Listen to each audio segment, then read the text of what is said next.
It's the Wonkhe Show. Graduates are grinding through thousands of job applications. Is AI to blame? A new report says student protection plans aren't worth the paper they're not printed on. So what happens when a provider pulls the plug? And UCAS data's out. We'll look at the state of play. It's all coming up.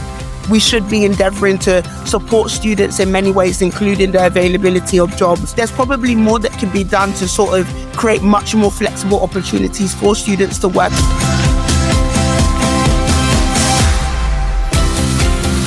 Welcome back to the Wonkhe Show, your weekly way into this week's higher education news, policy and analysis. I'm your host, Jim Dickinson, and here to explore the week's developments, as usual, three excellent guests. In Lithook, Hillary Gyebi-Ababio is Head of Public Affairs at Jisc. Hillary, your highlight of the week, please.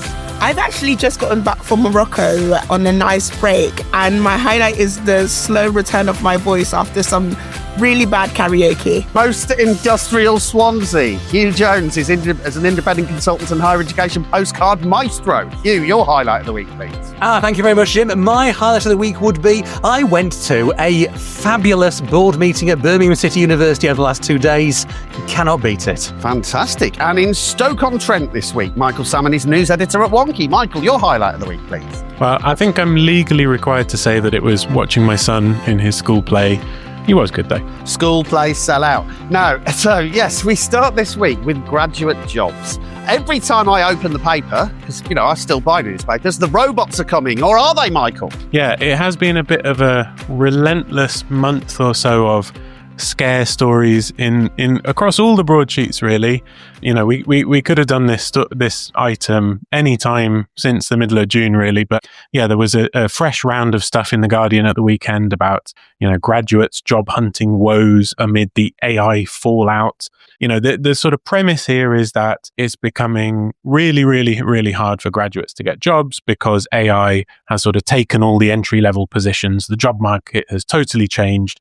And also, as a kind of corollary, the application process has become impossible because everyone's sort of banging out applications with AI. Employers are sifting them with AI. No one's actually either writing or reading them, and it's all very depressing. It's always interesting when one of these stories gets a sort of critical mass in the papers where, a small data point is seized on. Some PR firm sends out quite a small scale survey. I think in this case, it seems to have started with some data on job vacancies, which isn't really the same as anything about applications or acceptances or anything like that. It's just a sort of, fairly partial slice of one company's data.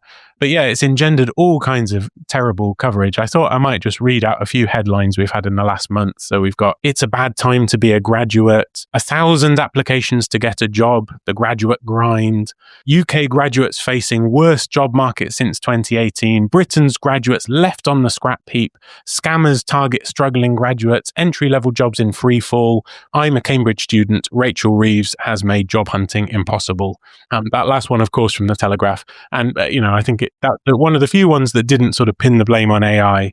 But, it is an interesting question to what extent this is really about AI and a change in the job market, and to what extent it's more just the fruit of a sluggish economy added to sort of newspapers looking for something to worry their readers about.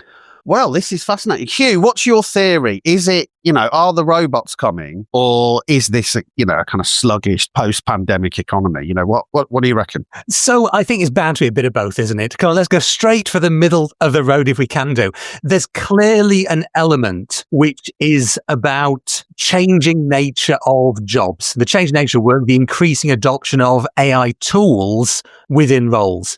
And some of this is people are using AI to make jobs easier for themselves. And we see a lot of that around the place with people using scheduling tools or whatever. That's fine. Good stuff.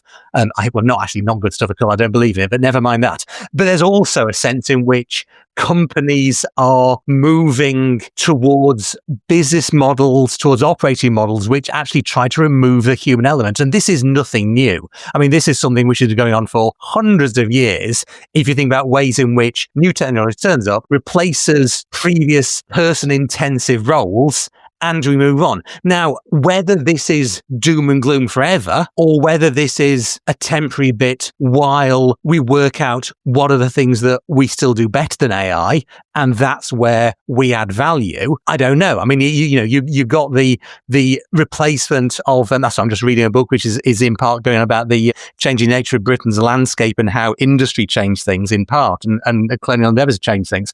And what's clear is that the introduction of machinery into the textiles industry, for example, yes, it displaced a lot of people for manual jobs, then it creates a lot of jobs. And so are we seeing that transition here, and we're just in the middle of it? Is the economy sluggish? Of course it is. Of course it is.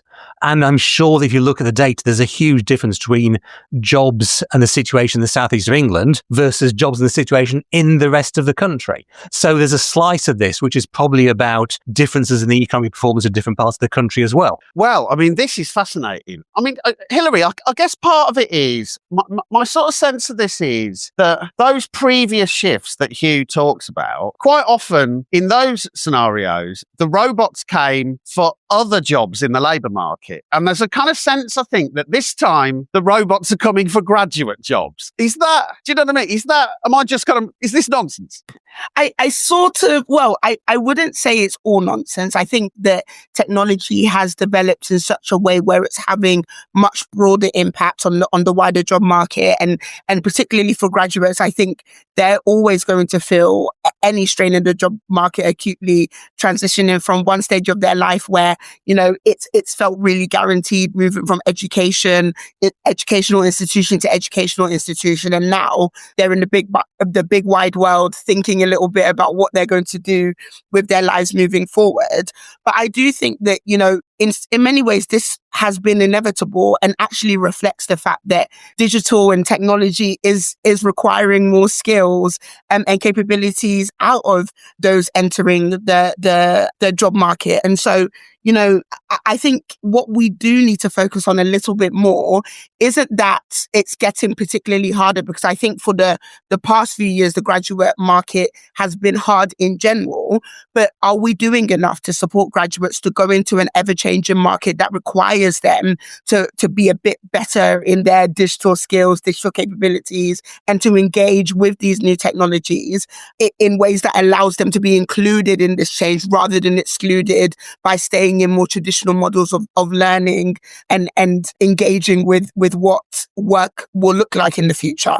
Michael, can we dig into this volume of applications thing, right? So obviously lots of the coverage is saying, 1,000 applications for one job and we used to only get 10. But I was at a student union the other day and they'd got, a sort of relatively entry level kind of professional rollout, and they'd had like 150 applications and they would normally get 5. And what they were saying was that 140 of them were basically the same kind of AI slot that you might see in the kind of raw feed on X. Do you know what I mean? So is it that it's become devilishly easy to just bang in an application, or is this, a real crisis? Do we know? I mean, I think it's not a real crisis. I think if you look at the actual employment data, we can certainly say it's a difficult, tough time to be a graduate, but there's no proper, statistical reason to think that suddenly, it's getting impossible to get a job. On the sort of application front, I think that point is right, that there's just, a much higher volume of applications going in. Probably lots of them are fairly easy to reject for certain companies that have got their processes set up. But I can imagine for small employers, it must be, really overwhelming at the moment just to suddenly get, hundreds, if not more, of applications that are sort of written in quite peculiar, hard to read sort of ways. They're doing that sort of AI trying to please you kind of thing. But yeah, I think it's not just about the volume. I think, and we see this come across in the papers quite a lot, that there's just sort of something quite soul crushing about what the application process is like for lots of jobs at the moment. It's not just about application letters. It's also about, having to go through multiple rounds of interviews that are often run by AI agents rather than humans for certain kinds of graduate employers. I mean, you do hear lots of stories about, students and recent students just saying, God, the process process is just not at all what I was expected. It's just, it's dull, it's sort of lacking human contact, and it's really dispiriting. Okay, well, look, Hugh, I think this then raises another question, which is, I think there's a way to look at this, which is kind of about careers and employability. And, is that bit where you take all the stuff you've got from your degree and someone helps you then sell that to an employer, is maybe that bit needs to change because the process of getting a job has changed. But actually, I've been talking to quite a few student leaders already this summer who are saying they are terrified that they now have skills that are not valuable. So, I overtell this story, but at the end of my first year as an undergraduate, a very long time ago, I got a student staff job in the university, which involved putting a lot of reel-to-reel tape recorders in the skip. And that was amusing, largely because I'd used them all year to edit a podcast. So I was at the end of the year thinking, oh, what a waste of time that was. All those skills I've learned kind of editing audio using a knife are no longer valuable. Have we got a skills valuable problem here? Or is it just about kind of process and how people express themselves to employers? I think I don't think there's a crisis in that one here, and I don't think knowledge ever goes out of date in that way. If you read Ron Barnett, and we should all read Ron Barnett on a regular basis, a lot of what he says about higher education and the impact of a degree on students, it's about the transformational nature of study on the student. So it's not so much about, yes, I've learned these skills, because of course we all do learn skills during our degree, but it's about the capacity to keep on learning and keep on developing. That, to my mind, is what graduateness is really about. So my first degree studied philosophy. Do I, on a regular basis, have to engage with the debates about epistemology? No, I don't. Do I regularly have to use the skills I've got around how to spot a good and a bad argument? Yes, I do. And so if you look at the graduate skills, it's not often the content. It's the abilities that go with it, whether it's high-level analytical skills, whether it's communication skills, and all of those things. I bet your knowledge of slicing tape and binding together sellotape, I bet that's useful to you, not because you still do that, but because you understand something fundamental about how sound is used to communicate. So we're doing this now, and you know full well what's going to be a good moment to talk, what's going to be a bad moment to talk, where the silences matter, where the silences don't matter. And that came from mucking about with a knife and tape, but you don't use a knife and tape anymore. And I think that's the point about graduate skills.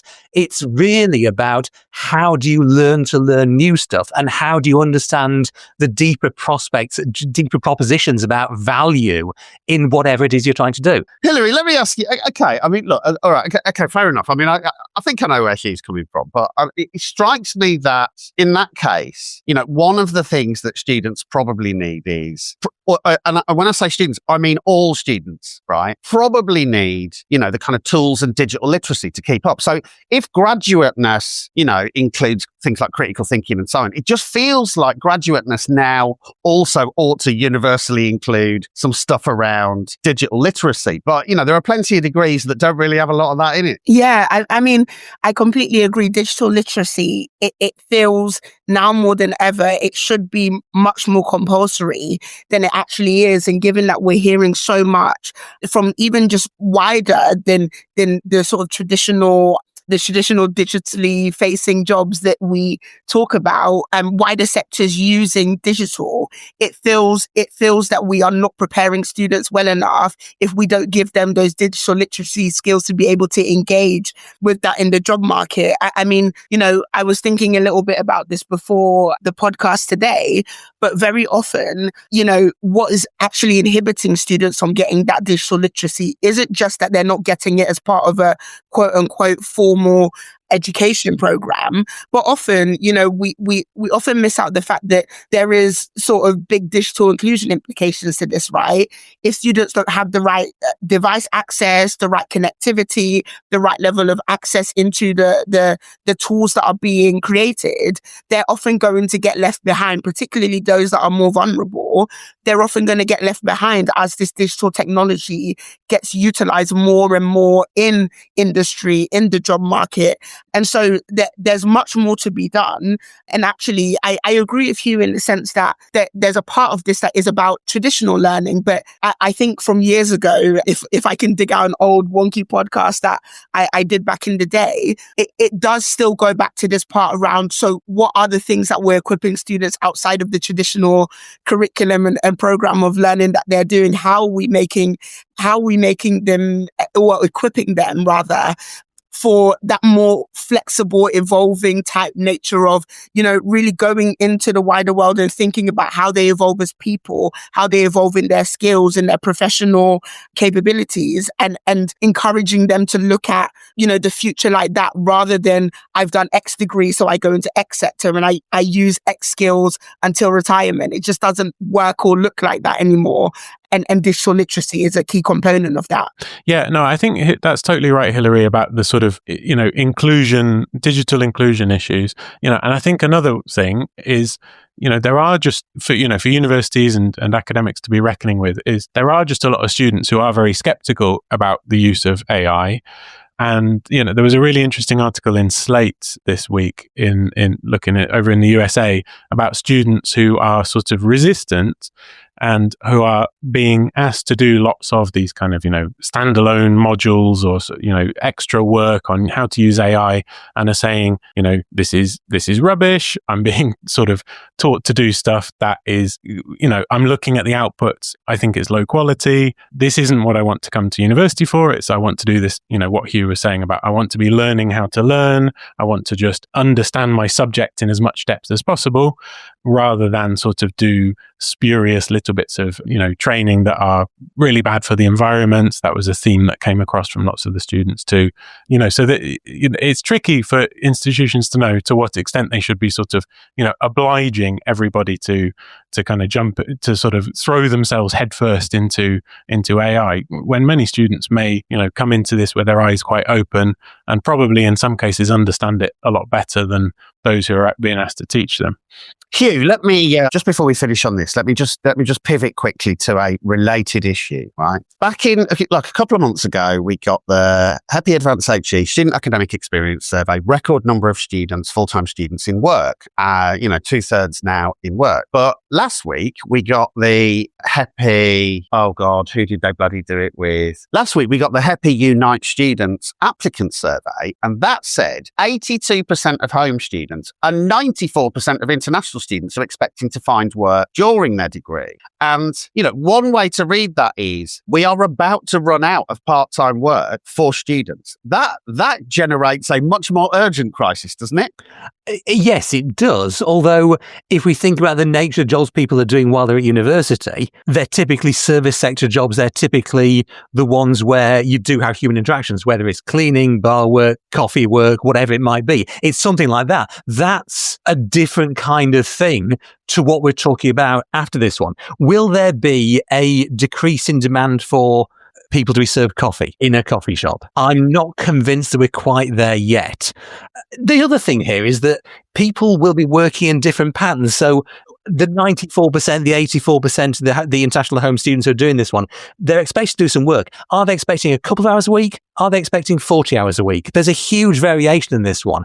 And for some people, it's going to be, if I don't have effectively a full-time job here, I can't complete my study. There's going to be some people, it's nice money on the edge. I'll do a few hours a week. It makes a difference. And I think that variation is where we're also running out of part-time jobs for students. I can't see it happening any time yet. I mean, the trend seems to be to increasing number of part-time jobs as employers, supermarkets, pubs, whatever it is. They're looking to have lots of part-time employees because there's flexibility, because you avoid some of the longer-term employment costs of having people who are permanent contracts, that it makes it easy to work like that. So I don't know, I'm saying this perspective of being 57. So, it's a decent while since I've been doing jobs like that. So I'm not entirely the right person to ask about these things. But I do think there's an element there which it'll be fine. There will always be stuff that has to be done in university towns, I suspect. I mean, the thing is, Hillary, I admire Hugh's optimism, right? But everywhere I look, actually, lots of the places where students might have spent money and then students might be working on the other side of that counter to serve them look closed to me in lots of the places I visit, right? There are catering outlets closing, bars closing, cafes closing, and so on.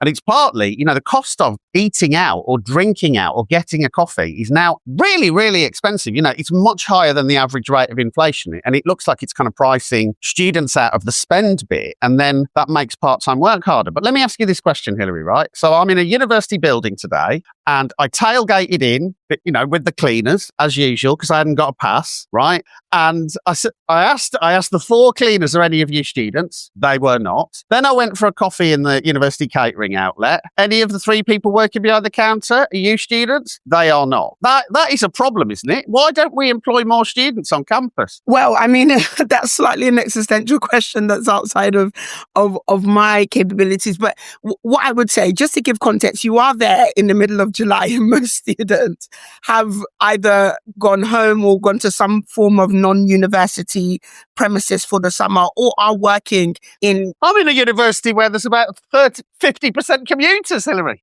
Yes, but I guess the point is that, often outside of term time, students will be looking for jobs outside of campus. But the point that you make is still valid in terms of we should be endeavoring to support students in many ways, including the availability of jobs on campus. But I do think that, not to cast an unfair light on institutions, there's probably more that can be done to sort of create much more flexible opportunities for students to work in ways that aren't just about the service industry. And I think students are finding more of that as they continue to engage with what the different possibilities of earning looks like. But, I can't dispute the fact that the cost of living and studying whilst at university really, really has that impact on students in ways that are unavoidable. So the need for these jobs continue to be pertinent. And I guess, it's down to universities how their models will allow for that job availability. But where it is possible for that to happen, it's always positive for students to feel part of and being supported as part of the university through that availability. Right, brilliant. Now, let's see who's been blogging for us this week. Hi, I'm Nick Quinn from the University of Glasgow, Adam Smith Business School. And this week on Wonkhe, I've been blogging about why universities still struggle to recognise leadership that doesn't fit the traditional academic mould.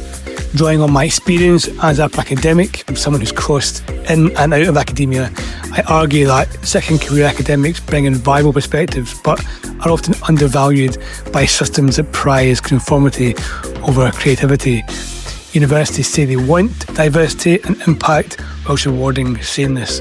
Leadership frameworks often ignore those who lead through listening, care and difference. If we want a thriving modern academy, we need to stop trying to fix people and start asking what might enable them. That means giving ourselves and others permission to lead differently.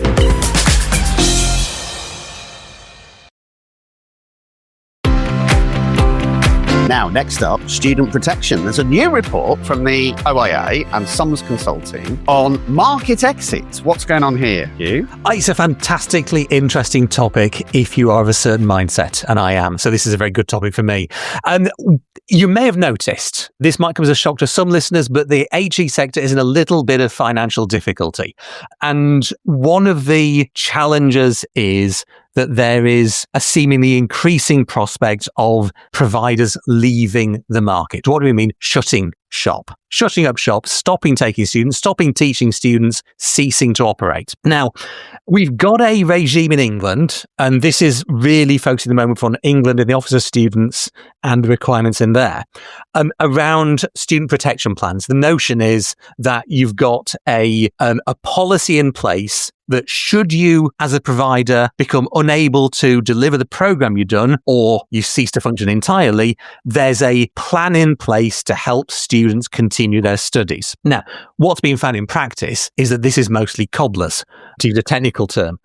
We've got situations where previous examples of market exit most of which have been in providers who are small, private, and running validated or franchise programs, have exited the market, and it's been very, very messy. And this is a lovely piece of work. I mean, I think the OIA is to be commended for doing it. I think SUMS are absolutely commended for doing this on a pro bono basis to get the learning from these episodes out there.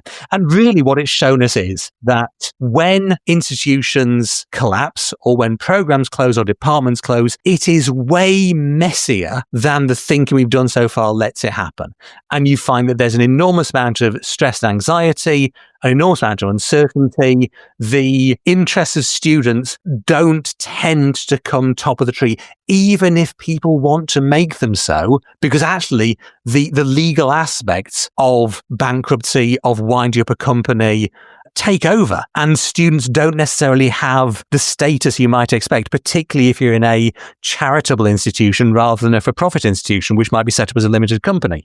So there's a bunch of lessons here which are shared with the sector, some really interesting recommendations of practice. I looked at them and I thought, well, there is something different going on here. You've got market exit from a validated or franchise provider. In principle, the university which awards the qualification has got a kind of obligation to step in here. And either they have done so or other institutions have taken over the course, and that's been fine. And in the past, when universities have closed, departments have closed programs, there tends to be a process which is let's make it an orderly transition to another university doing it. What's raised by this report is the prospect that it won't be orderly. If we think about a large established provider, and by that I mean one which is established either as a chartered university or as a higher education corporation, so one of the old polytechnics or teacher training colleges or Russell University, all chartered universities. If one of those ceases to trade, we're in unknown territory. Previously, where institutions like this have come into difficulties, think about University College Cardiff, there was a takeover, a merger brokered with University of Wales Institute of Science and Technology. It became Cardiff University. It was a smooth transition with a lot of money pumped in by the state.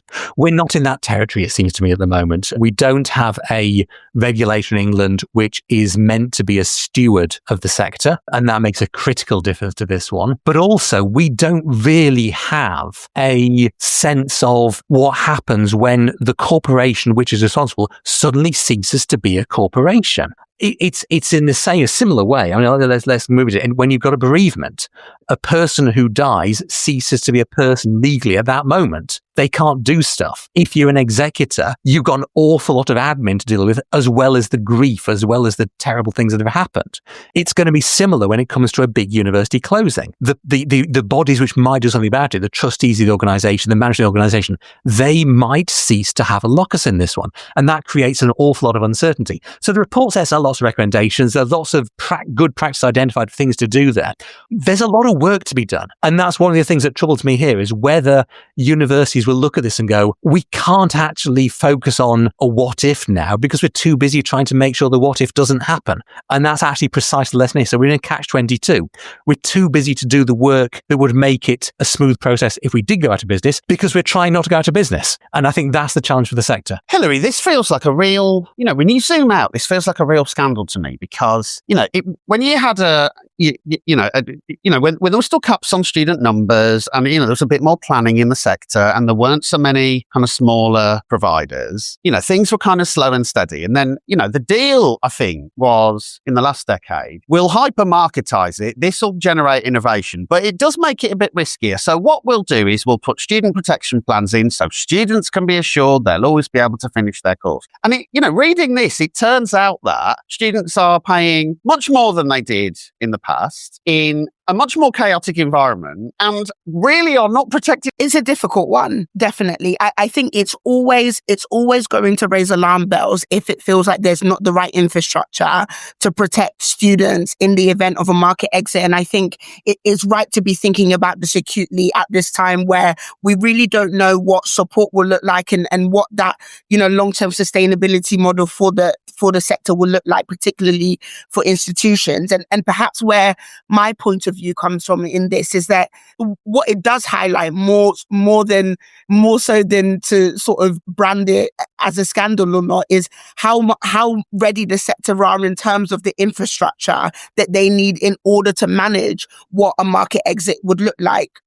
Is the data mature enough? Do they have systems that would support transitions to other institutions, transitioning students to make sure that they still get the same level of a duty of care, the same level of quality of education at other institutions in the event their university essentially goes bust? And so, I do think it highlights a big problem that I think the sector aren't ignorant of, but really have more to do in order to, fortify what those protections look like for students, particularly who will feel the pinch point of what a market exit will look like. Michael, what's your sense of kind of, why this isn't working? I mean, some people would argue, well, actually what you really need here is a sort of, a kind of levy on tuition fees so that there's some money to actually compensate students if this sort of thing happens. And then, a body that can actually do some coordination when all the other bodies are saying it's not their job or they haven't got the resource. I mean, where should this go to kind of make some of these proposals in here work, do you think? Yeah, well, that is one of the recommendations of the report, I think, isn't it? Or at least an area it thinks should be explored, like a sort of central pot for sort of student protection money. Of course, the issue is, these days you can't talk about a levy given the international fee one that's in there. But, it's the kind of thing that when the system was set up would have, I think if it was in place and had been running for, close to a decade, everyone would be like, yeah, this makes loads of sense. Now, at the moment of, very significant financial strain in lots of institutions, it sounds like it's the kind of thing that would have, you'd have to drag people to it. It would really require, a government with a clear vision for students and the risks around closure. I mean, in terms of your bigger question about, what's at the root, I mean, I do think it's nice to have an idea about, this is a sort of generalized plan, generalized recommendations, how any institution, be it, large, several tens of thousands of students, existed for hundreds of years in some form or other university, and also private providers. But I do wonder how much that really, holds up in the harsh light of day. I mean, so lots of the recommendations here are about, warning signs that management and governance and should be monitoring.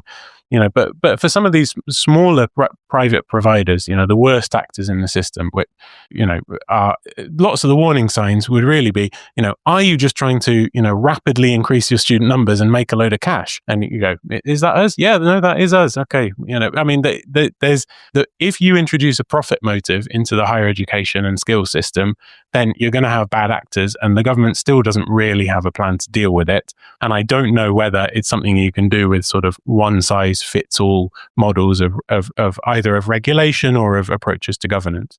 I think there's a really interesting thing here, which is about how the sector's financial difficulties are playing out. Michael's quite right that you introduce the profit motive, there is the potential for bad actors. But what we're seeing here is that established universities are also actually doing the same thing, because the only way to deal with costs increasing faster than income is to grow. So we've got all of the established universities also chasing cash through growing student numbers. And so everyone actually is on the same hamster wheel here. And in just the same way as you've got the potential of bad actors in the private sector who see it as cash out, profit only, and let's take the money, you've got universities who will, for different reasons, see there is a real imperative to bring cash in here.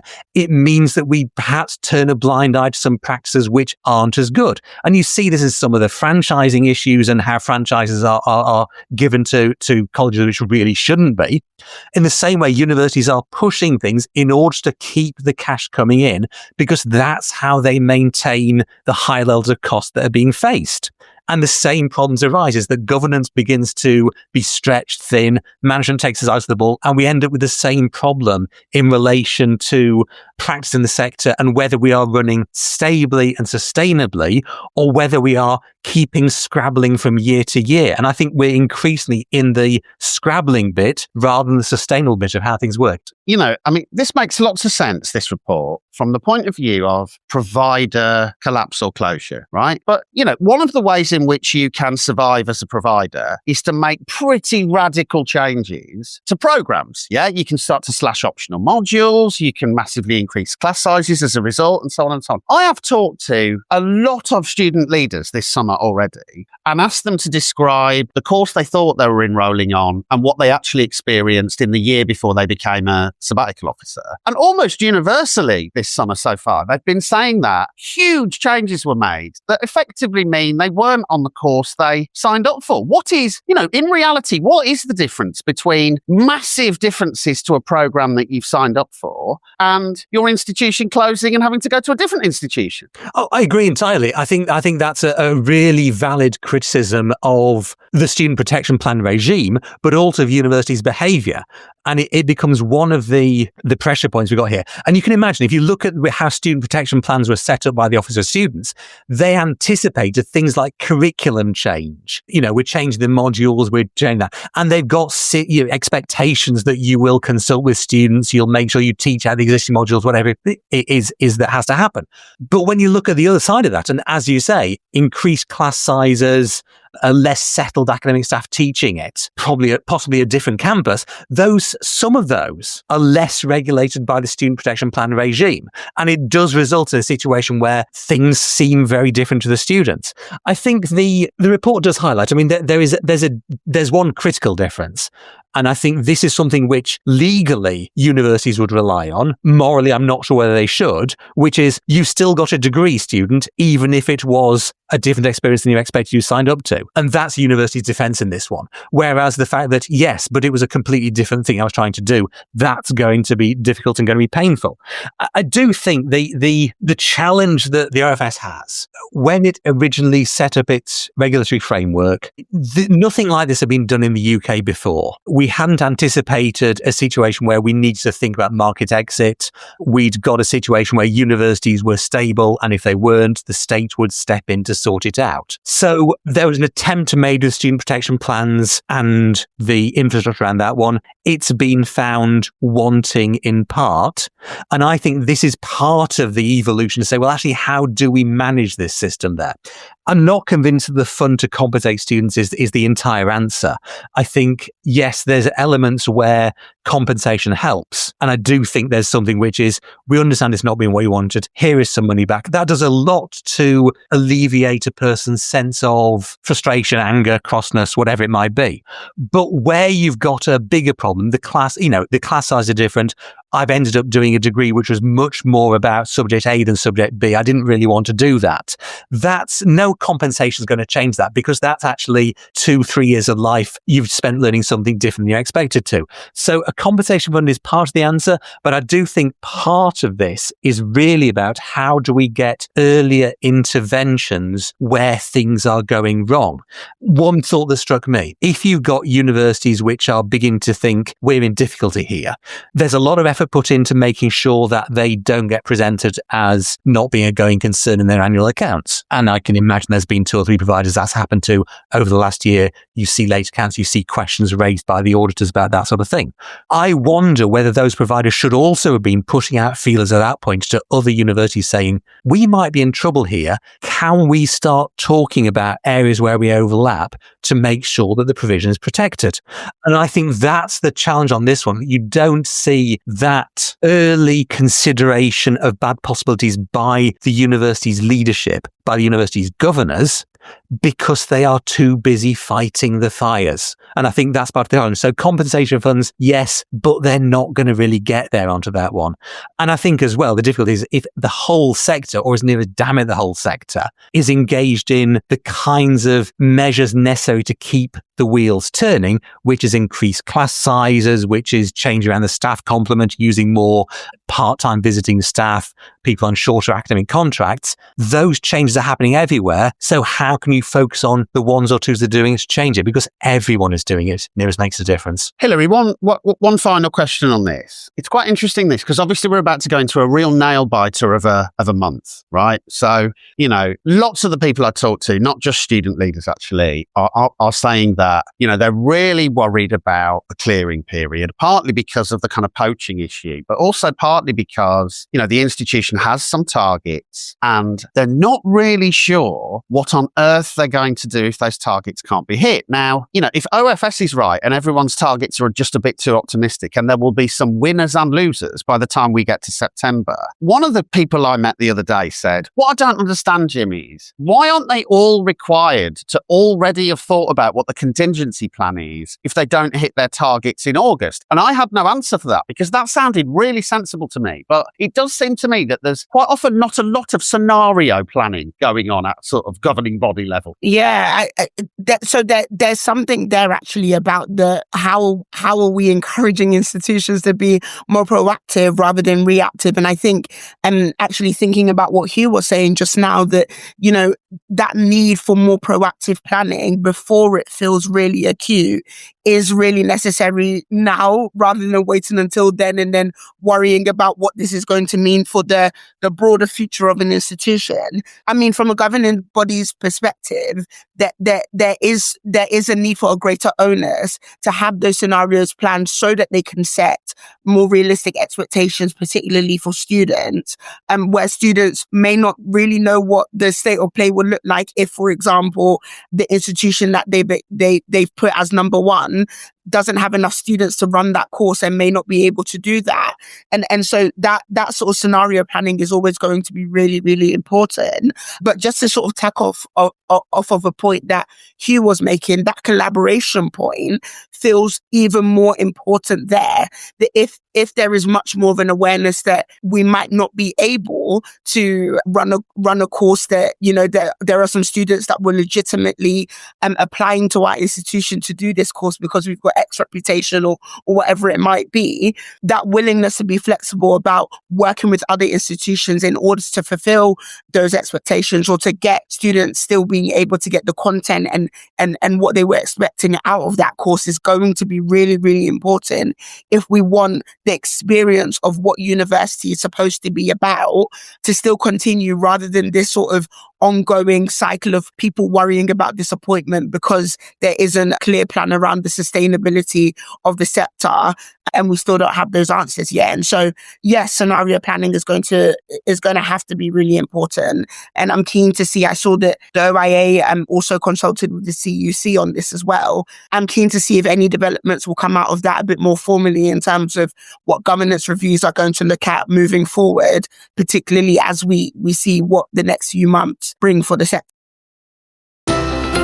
And finally, a record number of 18-year-olds have applied to university. And Hillary, you've been looking at the UCAS data. What do we need to know? Yeah, so actually for the end of the week, this is some particularly positive news for the sector in terms of students still really reflecting that they see value in applying for university. And what really struck me actually was, whilst we've seen that sort of record high in the traditional 18-year-old applicants applying, I really took note of the rise in international undergraduate applicants and rising 2.2% as well, which, given the narrative around, international students, immigration more widely, that there still seems to be that strong UK HE brand running through that's attracting international students to still be applying to UK institutions.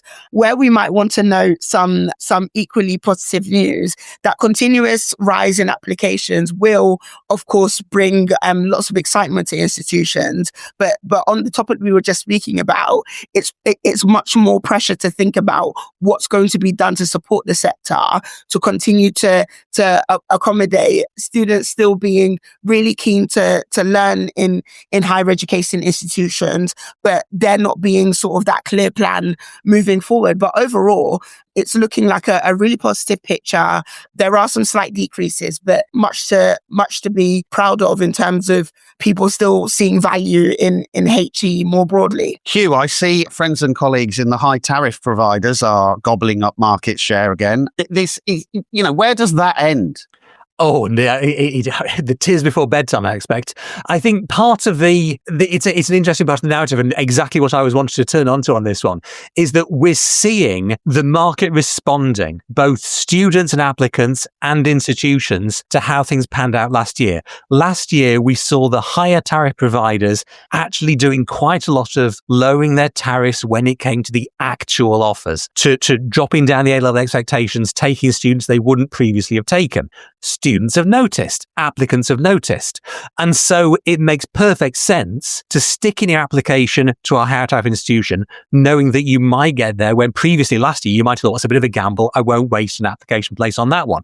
So whether we see the higher tariff places simply grow their number of students, expand still further, again, looking to bring cash in the door because that helps stay off the wolf, and that exacerbates the tensions we've seen since 2015. Since the cap on numbers was lifted, that creates a real dynamic within the English sector, certainly, which is going to be about increasing pressure, I suspect, on I don't know whether it's on the mid providers anymore. We previously talked about being the squeeze middle, about the providers that were, not quite Russell Group research, but also not quite big civics, and how they were being squeezed. I don't know if that's how it plays out anymore, or whether there's a more simple escalator of tariffs, and, you go down, and the ones at the bottom are the ones that feel the squeeze on this one. But it does seem to me that it's this combination of a drive to bring in student numbers to every university and a increasing number of students applying, which is great. I think this is good news. We're now seeing interesting behaviour. Now, whether this means that clearing will be more of a feast this year of students trying to get in places, or whether it'll be even smaller this year because more people have got offers, I don't know yet. I do think that the predictions we've seen for the last couple of years of institutions becoming increasingly precarious are going to continue. I think these numbers didn't make me think, oh, good, the sector's safe. They made me think, okay, some of the sector's going to be okay. We're going to have problems coming up. I mean, Michael, final word to you, really. I mean, today I am in a city which, everywhere you look, pretty much the only thing that's had money spent on it in the past 10 years looks like student accommodation. And it is not a high tariff provider. And if the numbers carry on the way they are, it's hard to believe that an institution like the one I'm in today is going to survive. And that will just, that's the last roll of the dice, it feels like, for this city, right? I mean, do we really want just 30 universities in the UK? I mean, I don't think we're quite at this point where we should be worrying about, many cities around the UK entirely losing their higher education provision, their historic universities. I'm skeptical that the government would not step in cities, outside London or other big cities that have multiple universities. I mean, I think that's a whole other question. But yeah, certainly the notwithstanding, but the thing is, Michael, right? Like, maybe the government would step in to save the provider, but if students can still, choose to go to other places, and there just isn't any demand, there's so much you can do to bail an institution out, right? If all the demand shifts to basically 30-odd towns and cities. Yeah, I mean, so there's sort of two competing tendencies at the moment. So first, there is the higher tariff universities essentially making it easier, lowering their tariffs, or just being more generous with offer making, and essentially saying to many A-levels and students or other level 3 students that if you apply to us, there's a good chance you'll come in. I mean, they may have sort of required grades, but we'll also often soften those. The flip side of that, though, obviously, is there's a growing number of students who are as much as possible trying to stay local. We saw that in the Unite applicant index last week. One of the big effects of cost of living pressures on students is they're saying they're only really thinking about their local area. Not necessarily even that they want to stay at home, but they want to stay in that region. So there's sort of, to an extent, there's a kind of balance of forces. There's sort of, those who can afford to can go to whichever Russell Group university they want. That's a bit of an oversimplification, but it is that trend is there. And on the other hand, there's sort of more need for great local universities catering to students who, are less economically mobile.